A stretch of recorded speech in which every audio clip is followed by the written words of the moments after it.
Just on his, DeAndre rubbing off on you a little bit, you know, he flexes and he gets a little amped up. It looks like now, every time you make a basket or you have a little contact, you look like you're kind of a little bit more demonstrative than you have been in the past.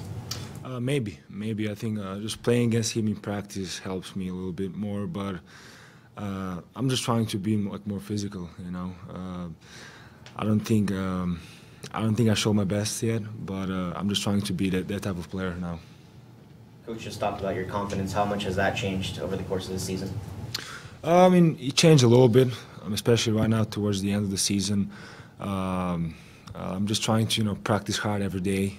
I'm just trying to get better, and when you do those stuff in practice, it gives you confidence later for games. Because confidence isn't something that you're born with; it's something that you get throughout the, you know, a long period of time, you know, just working and improving your game, and that's how you get confidence, and that's the case how I got my confidence this year. So how would you talk about your last recent stretch, maybe the last 2-3 weeks of your playing? Pretty good for you? Yeah. I mean, I'm just trying to like play my best to help this team win as many games as we can. I still think I can, you know, improve more, play even better. But at this moment, it's all about helping this team. Obviously, we have talented players, a lot of talented players, and you know, I'm just trying to be that guy to be a perfect fit for this team, and you know, help us win games. Yeah. I was curious, like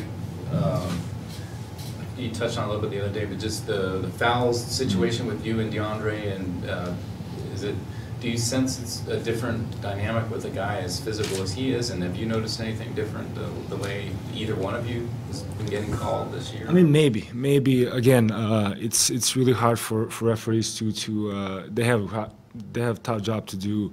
You know, when we played against other teams, especially smaller teams, sometimes it's not easy to call some fouls on us too, and I understand that. But at the same time, sometimes I think, especially last game, DeAndre, he got a few calls that were kind of questionable. So, but again, I mean, that's something out of our control, and then we got to be focused more on games and how we perform as basketball players, and we can't control refereeing. So.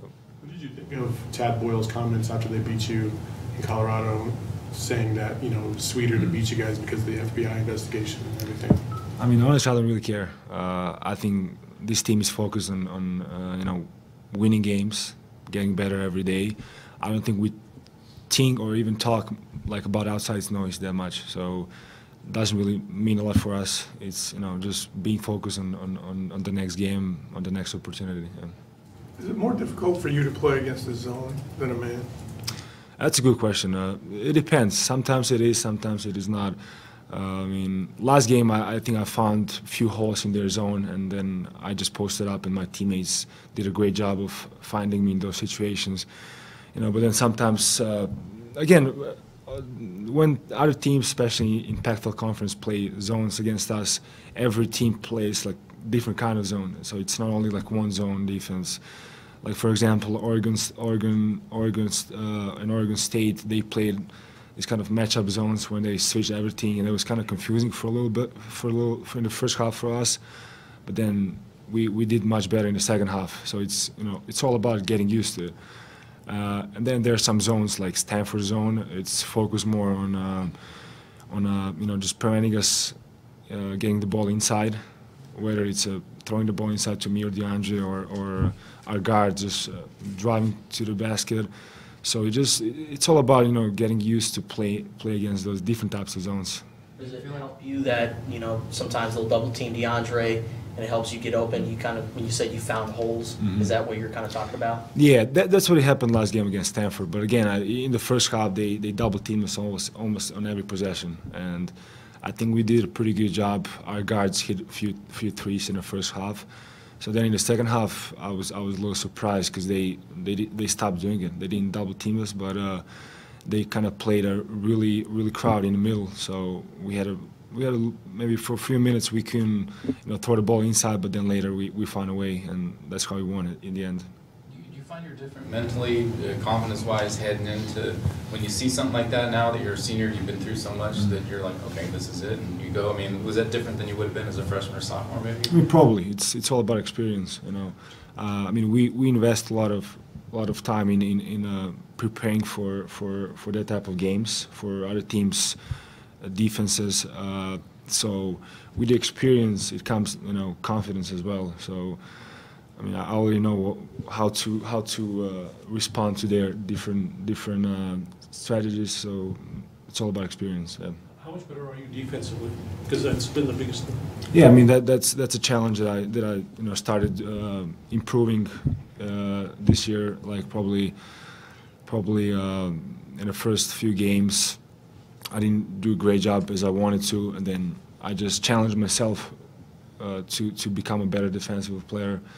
And I think I'm growing in that area still, and I still think I can do a much better job, improve. But I'm happy with the progress, and you know I'm just trying to improve the area because that's gonna help this team, and that's gonna help us win more games. Absolutely. So. How does it feel getting a shot at Colorado pretty quickly after losing to them? Is that a good thing for you guys? Is, you know, make a difference one way or another? Yeah, that's strange. This year we haven't played games against Washington schools, and then we already play in Colorado. It's a little weird, but we have three days to prepare for Colorado again. I don't think like the first game. I don't think we did anything bad in our like game preparation. I think it was a game that we didn't give our 100% effort, and I think that's why we lost. It was effort-wise lost, not our game preparation. So. I think this time we'll be extra motivated for that game, and we'll be ready. So when Sean goes off after the game and says he doesn't know if he can reach you guys, or and you guys aren't playing as hard as you can, does you guys pay attention to stuff like that? Yeah, I mean, I think that only shows that he cares about us, that he cares about his group. I mean, otherwise he wouldn't say anything. You know, otherwise he would be quiet. But it just shows how much he cares about his team and how much he cares about us improving defensively and offensively. So I think we took that as a positive message, as a positive criticism, and I think we improved since that game.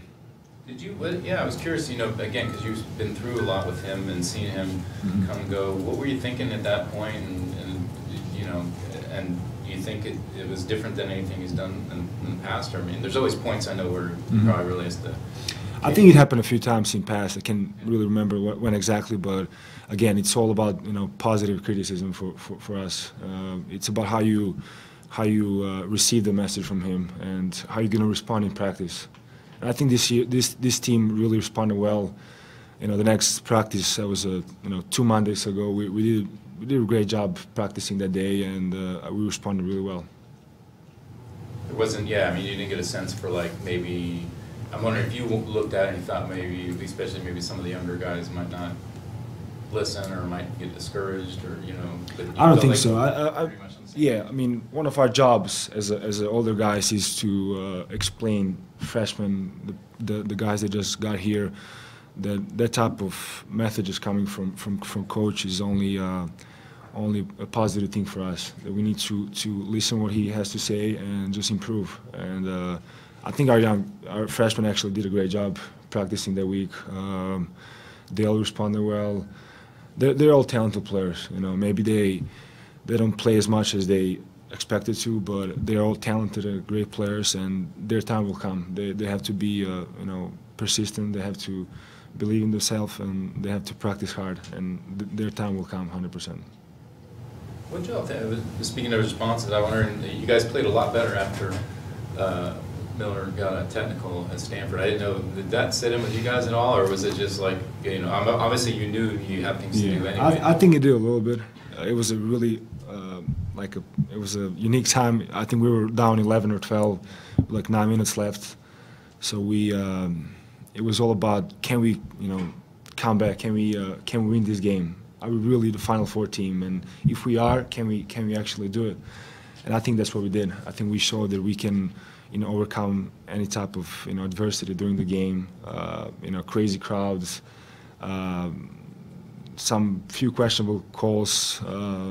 Our coach got a technical foul, so the things didn't go our way, and we still managed to get a win. And I think that's an encouraging thing for this team. What were you guys most proud of during that road sweep? Obviously, Coach mentioned they're kind of rare sometimes to come by. Yeah, I mean, road sweeps are really hard to achieve, especially when you play against teams like Stanford. I think Stanford has a great team this year. Like I said earlier, I think they're going to compete for the top 4 spots in this year's Pac-12. And it was a really tough game and really important game for us. I think we did a really good job, not only on the court but off the court, because we were together for about like 5-6 days, and it's not easy to just be with someone for that long, just practice every day, go to every single meal together. I think we handled the trip really well, and that just shows how ready this team is for the next trips too. So. Who do you room with on the road? Keanu. Keanu? Yeah. Is that why it's a little, sometimes it feels like it's a little long for 4 or 5 days? No. Keanu's a great guy. I mean, we all. This is my 40 years, so I've had a lot of different roommates, and Keanu's one of the best. He's a really cool guy, positive. Always thinks about winning. He doesn't care about his individual performance. He cares about his team, and it's really good to have somebody like him on this team. Is there something that you guys always do when you guys are together on the road? Yeah, I mean, some guys play video games. Some guys, including myself, watch movies. This trip we actually played some cards. So we always find some way to enjoy the time together. Who's the best student or player on the team? I mean, that's a game of luck. So whoever is lucky that particular game, he's gonna win. So I wouldn't say there's a best player. He was like probably the luckiest player. So. Do the games get pretty intense? Yeah. We're all competitive, so they do. Yeah. Thank you. Thank you.